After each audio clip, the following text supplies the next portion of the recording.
방금 전에 발표된 속보입니다. 이 금융판의 작은 지각 변동이 감지가 되고 있는 상황인데요. 바로 아랍에미리트의 한 보험사가 고객한테서 암호화폐로 보험료를 받기 시작했다는 소식입니다. 얼핏 들어봤을 때 이제 보험도 코인으로 내는 세상인가 싶은 뉴스인데, 이런 뉴스가 의미하는 바가 과연 단순한 결제 수단의 변화일까요? 이 경험이 많은 투자자분들은 알고 계실 겁니다. 이 뉴스 제목보다 중요한 건요, 그 이면에서 돈이 어떻게 움직이고 있는가라는 사실이겠죠. 오늘은 이번 보험사 이야기 뒤에 숨은 구조적인 흐름들, 그리고 그 속에서 XRP를 비롯한 암호자산들이 어떤 자리를 차지할지 깊숙하게 들여다보도록 하겠습니다. 이 두바이 인슈어런스라는 아랍에미리트 보험사 측에서 디지털 지갑을 하나 내놨습니다. 이 지갑을 쓰면 보험가입자는 보험료를 비트코인 같은 암호화폐로 납부가 가능하고요. 나중에 보험금을 받을 때도 암호화폐로 정산받을 수 있다고 해요.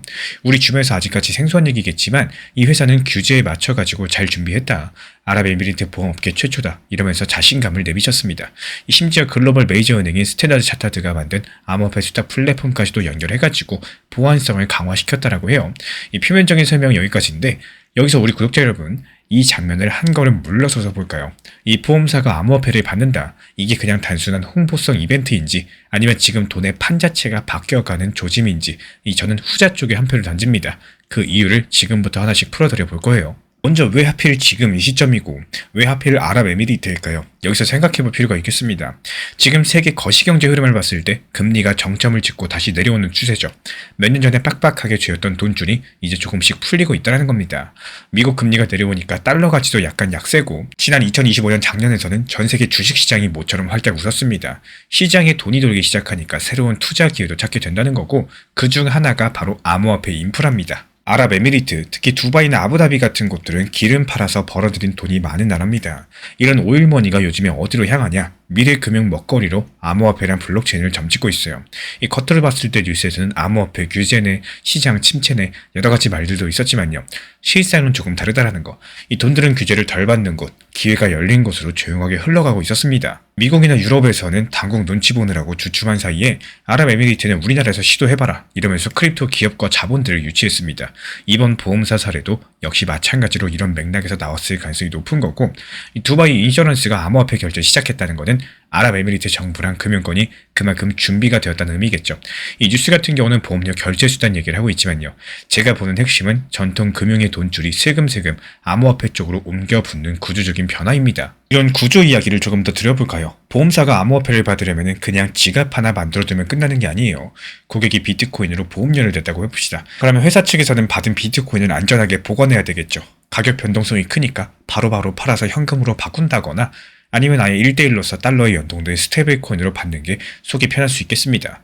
그래서 이번에 조디아 커스터디 같은 기관 수탁자가 등장을 한 거고, 은행이 대신에 암호화폐를 보관해주고 관리해주는 것이죠. 결국에 이런 그림을 그리면은 고객들은 코인으로 내지만 뒤에서는 은행이 그 코인을 받아서 관리합니다. 여기서 재밌는 건요, 이렇게 하면 은행 입장에서는 기존에 자기들이 받던 돈 대신에 암호화폐라는 새로운 형태의 자산을 다루게 되는 건데요. 다시 말씀드려서 돈의 형태가 달라지더라도 금융권이 그 흐름을 이어받아서 자기들 손안에 넣는 이런 구조가 완성된다는 겁니다. 그러면 여기서 누가 이득일까요? 겉보기 코인 부자들이 보험료 낼 때 편해져서 좋고, 보험사는 최신 기술 도입 이미지 좋아져서 좋다, 이 정도겠습니다. 하지만 진짜 이득을 보는 큰 손은 따로 있다는 거, 바로 이런 흐름을 가능하게 만든 은행과 인프라 업체들인데요.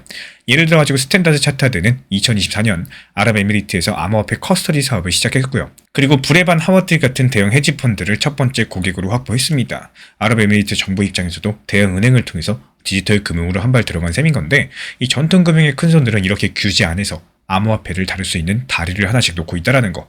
이 지금은 보험료 결제라는 작은 사례겠지만, 내일은 무역금융과 모레는 중앙은행, 이렇게 디지털화폐 CBDC까지도 전부 다 연결될지 모르겠습니다. 이 돈의 맥락에서는 우리가 관리할 테니까 암호화폐도 흐르게 하자, 이런 설계가 진행 중이다, 이렇게 보여지고 있고요. 그렇다면 이번 보험사 이슈랑 연결해서 XRP의 역할을 짚어봐야 되겠죠. 앞서 말씀드린 것처럼 이번 판에서 진짜 이득 보는 쪽은 인프라를 쥐고 있는 세력이고, 리플은 그 점을 정확히 노리고 있습니다. 이 뉴스에서 XRP 얘기는 한마디도 없었지만요, 정작 리플사는 기관용 스테이블코인 RLC를 내놓고 글로벌 거래소 상장까지도 시켜가면서 생태계를 확장하고 있어요. 이유가 뭘까요? 보험사가 암호화폐로 보험료를 받든 간에, 은행이 블록체인 송금을 하든 간에 결국에 달러랑 1대1로 교환되는 토큰, 즉 스테이블 코인이 윤활유 노릇을 하게 됩니다. 리플은 자사가 발행한 RLUSD가 그 표준이 되길 바라는 거고, RLUSD는 달러 현금과 단기 국채로서 100% 준비금이 뒷받침되고 미국의 규정을 준수하는 업계 10위권 달러 스테이블 코인입니다. 쉽게 말씀드려서 은행들도 신뢰할 만한 디지털 달러라는 포지셔닝이겠죠. 이 RLUSD가 바이낸스에서 거래되기 시작한 거는 단순하게 알트코인 하나가 추가된 게 아니에요. RLUSD랑 XRP 간의 거래상이 생겼고요. 곧 리플 레저 네트워크에도 RLUSD가 본격적으로 활성화될 예정입니다. 이런 것들이 XRP 네트워크가 국경 간의 송금용 토큰과 디지털 달러 토큰을 모두 품고 돌아간다는 뜻인 건데, 보험사가 암호화폐 보험료를 받는 시대가 본격화되면 어떤 일이 벌어질 수 있을까요? 이 고객들은 달러나 디르함 대신에 암호화폐 자산으로 낼 겁니다. 보험사는 그걸 즉시 안정적인 가치로서 바꿔야 되니까 스테이블 코인이 필요해요. 그 스테이블 코인이 XRP 원작 리플 레저에서 굴러간다. 그러면 보험금 지급이나 재보험 정산도 실시간 처리가 가능해지고, 이게 XRP 입장에서 봤을 때 자기 생태계 거래량이 폭발적으로 늘어날 수 있는 강력한 호재라고 볼 수가 있겠죠. 실제로 리플 레저 같은 경우는 엄청난 속도로 성장하고 있습니다. 지난 2025년 하반기 일평균 거래 건수가 180만 건에 달했었고요. 지난 1월 13일 하루 145만 건 처리하면서 역대급 기록을 세웠습니다. 이때 XRP 가격은 2달러 초반에 머물렀었지만요. 저는 이 데이터를 보면서 또 한 번 시계추가 뒤로 당겨졌구나 이렇게 생각을 했어요. 역사적으로 XRP는 사용량이 늘고 나서 한 박자 늦게 가격이 뛰는 경향이 강했었는데 2017년 말에도 그랬었고요. 2020년 말에도 역시 마찬가지였습니다. 지금도 비슷한 그림이 그려지고 있다는 거. 다만 이전과 다른 건요, 이번에는 사용량 증가의 이 질적인 측면 자체가 달라졌다는 점입니다. 예전 같은 경우 에어드롭 이벤트, 소규모 송금 증가가 주였었다면은 이번에는 보험과 기관 결제, 스테이블 코인, 여러 가지 실제 돈이 오고 가는 용도에서의 성장 자체가 나타나게 됐다. 이런 점을 보셔야 되고, 저는 이 지점을 상당히 중요하게 바라보고 있어요. 제 관점에서 봤을 때 이번 아랍에미리트 보험사 사례는요, 표면적으로 작은 뉴스처럼 보여도 사실은 금융자본의 흐름이 바뀌는 큰 서사의 한 조각이다 이렇게 보고 있습니다. 이 전통 금융 권력이 암호화폐 인프라를 받아들이기 시작한 이상 앞으로의 돈의 이동 경로는 기존 은행망 그리고 새로운 블록체인망을 가리지 않고 가장 효율적인 길을 찾아가게 될 겁니다. 그리고 XRP는 여기서 그 두세 개를 이어줄 교량 역할을 자임하고 있는 거고, 물론 모든 일이 리플과 XRP의 바람대로 흘러갈지는 두고 보셔야 돼요. 만약에 각 국가의 규제나 다시 강경해진다거나 아니면 더 경쟁력 있는 다른 네트워크가 등장하게 된다. 그럼 이야기는 달라질 수 있다는 거. 하지만 현재로서는 뉴스는 A라고 말해도 돈은 이미 B로 움직이고 있다. 이렇게 오래된 격언을 확인시켜주는 정황들이 속속들이 쌓이고 있다. 이렇게 생각을 합니다. 이런 흐름들을 위해서 XRP가 놓여있다고 해석을 하고 있는 입장이고, 그래서 오늘 이야기의 끝을 XRP로 말씀을 드리는 겁니다. 오늘 사례를 통해서 얻을 수 있는 교훈을 정리해볼까요? 뉴스 제목만 보고 판단하시면 반쪽만 보시겠지만 돈의 흐름을 보면 전체 그림이 보여요. 이 아랍에미리트 보험사의 암호화폐 결제 도입 자체가 개별 투자 아이디어라기보다도 하나의 신호로서 받아들이시길 바랍니다. 이 신호가 더 확산된다. 그럼 암호화폐 시장에 중장기적으로 큰 호재겠지만요. 설령 단발성으로 그치더라도 우리가 얻은 통찰은 분명합니다. 앞으로 비슷한 소식이 들려왔을 때 이 겉으로 고객 편의 서비스 도입이겠지만 그 이면에서 어떤 전략적인 자금 움직임이 있을까? 이런 것들을 먼저 한번 생각을 해보세요. 이 표면적인 뉴스랑 자금 흐름의 괴리를 읽어보는 거, 그리고 그 흐름에서 우리가 어떤 포지션을 취할지 미리 생각해두는 거, 이게 결국에 남들보다 한 박자 먼저 돈의 방향성을 읽는데 큰 힘이 되어줄 겁니다. 오늘 이걸 안 보면요, 중요한 흐름을 놓칠 수 있다는 감각, 이거 그대로 가져가시길 바랄게요. 이 시장을 바꾸려고 하지 마시고 지금 이 시장 안에서 내가 할 수 있는 선택지를 찾는 게 진짜 투자입니다. 코인 시장 안 좋고 리플 계속 답답하게 횡보하고 있고 계좌는 그대로인데 시간만 흘러가고 있다. 사람 마음이 먼저 지치겠죠. 왜 이것만 안 오르나, 괜히 샀나, 그냥 팔고 나가야 되나, 여러 가지 생각들이 계속 쌓이게 되는데, 사실 냉정하게 봤을 때 시장이 좋고 나쁜 거는 우리가 결정할 수 있는 영역이 아니에요. 마치 비가 오는 거를 막을 수가 없는 것처럼 장세가 약한 거를 개인이 바꿀 수도 없는데, 이런 것들 붙잡고 스트레스 받는 거 에너지 낭비에 가깝습니다. 대신에 이렇게 생각해 보시면 좋겠습니다. 리플이 안 오른다면 왜 안 오르나가 아니라 그럼 나는 여기서 뭘 할 수 있나? 이 질문을 한번 던져보시는 거예요. 그냥 가만히 두고 장기적으로 모아가는 전략이 맞는 건지, 비중을 조금 줄이고 다른 흐름이 있는 종목으로 회전을 만드는 게 나은 건지, 현금을 확보해서 더 좋은 자리를 기다릴지, 이렇게 선택지를 고민하는 순간부터 우리는 다시 능동적인 투자자가 되어줄 겁니다. 아무런 생각 없이 버티는 거는 투자라기보다 방치에 가깝고, 계획을 가지고 기다리는 거는 전략이겠습니다. 이 같은 기다림이더라도 마음 상태는 완전히 달라지는데요. 시장 탓하면서 버티면 스트레스 쌓이고 내가 할 수 있는 거 찾으면서 버티면 여유라는 게 생깁니다. 투자 시장에서 절대로 정답은 없겠지만요. 어느 정도 내가 방향성 잡고 나만의 원칙 매매의 길을 만들어 나가는 것도 정말로 중요하다 생각을 해요.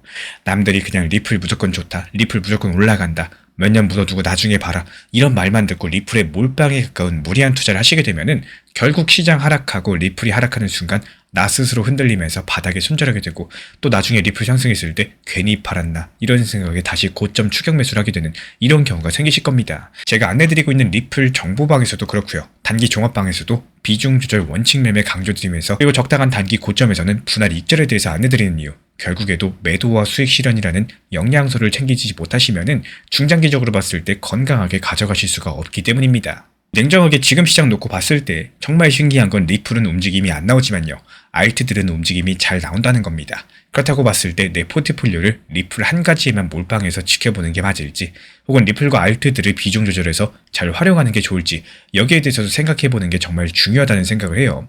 모든 투자에 정답은 없겠지만요, 이 지금의 내 상황을 봤을 때 스트레스 없이 건강하게 중장기적으로 잘 운영이 가능하시다면은 이런 방법들을 활용하시는 게 맞으실 거고, 만약에 지금 시장이 어떤 상황인지 어떤 대응을 하셔야 되는지 답답하고 스트레스만 받으신다면은 결국에 저점에서 스스로 심리가 흔들려가지고 바닥에 손절하게 되는 경우가 생길 수가 있기 때문에 어떤 대응을 할지에 대해서 잘 생각해 보시는 게 맞으실 거라고 생각을 합니다. 결국에 중요한 거는 리플이 오늘 오르냐 내리냐가 아니라 이런 구간에서도 나는 내 계좌를 어떻게 운영을 할 것인가, 이런 기준점을 세우시는 거. 이 시장은 우리가 선택 못하지만요, 대응 방식에 대해서는 언제나 우리가 선택이 가능하기 때문에 결국에 이 투자 시장에서 오랜 시간 살아남는 사람은 많이 마치는 사람이 아니라 어떤 시장에서도 할 일을 찾는 사람입니다. 리플 XRP 투자에 있어서 이제는 투트랙 전략이 반드시 필요해지고 있습니다. 무턱대고 몰빵하거나 반대로 또 손 놓고 기다리는 시대는 끝났어요. 첫 번째 트랙은 매달 분할 매수하시면서 시장이 빠지든 말든 일정 비중으로서 리플을 꾸준히 모아 나가시는 겁니다. 이거는 시간과 리스크를 분산할 수 있는 가장 효율적인 전략인 거고, 그리고 두 번째 트랙은 남은 현금 비중으로 알트코인 단타로서 굴려나갑니다. 수익이 나면은 그거를 다시 리플에 재투자하시면 되는 거고,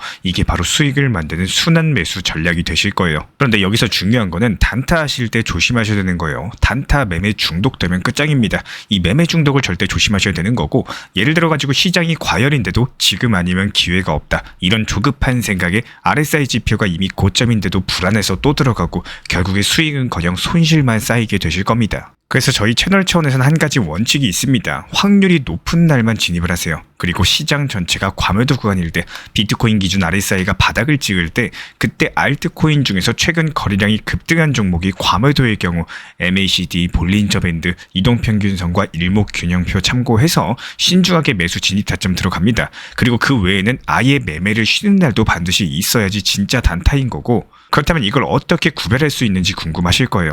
여기서 챗 GPT가 등장을 합니다. 저희는 챗 GPT를 단순한 도구로 쓰지 않습니다. GPT한테 오늘 확률 높은 진입 타이밍이냐, 이렇게 물어볼 수 있게 맞춤 프롬프트를 사용을 하는데요. 그리고 그 결과에 저의 실전 매매 노하우 30%를 덧붙여가지고 GPT 시그널을 보완합니다. 어떻게 하는지 궁금하신 분들 GPT 검색력과 활용 전략을 이용해가지고 이 두 가지를 한 방에 알려드리고 있습니다.